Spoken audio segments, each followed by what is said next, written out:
Well, Casa Bonita has become an empty building since COVID hit.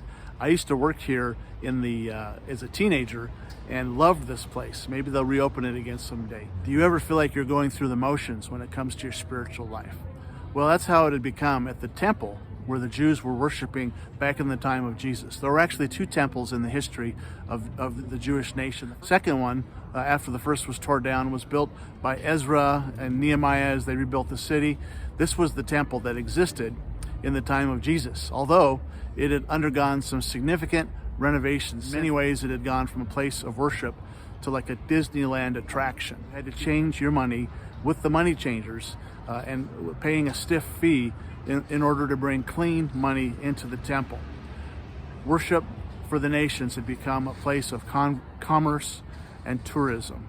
On the way into the temple, Jesus with his guys went past a fig tree. Jesus was hungry. He went to the tree, even though it was out of season, saw no figs, and cursed the tree. That poor tree, when they came out of the temple at the end of the day, after a very exciting day, they saw the tree dead and withered, like it had been dead and dried up for years.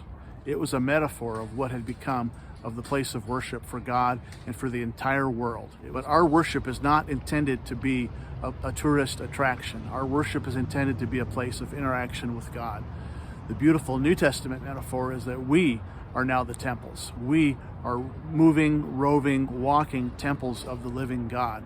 Jesus appears harsh in both of the temple cleansing accounts. In this one, he actually makes a whip, which must have taken some time, drives the money changers out of the temple and clears the temple. What has God used? What sort of hardships? What sort of whip has he used to help cleanse your temple?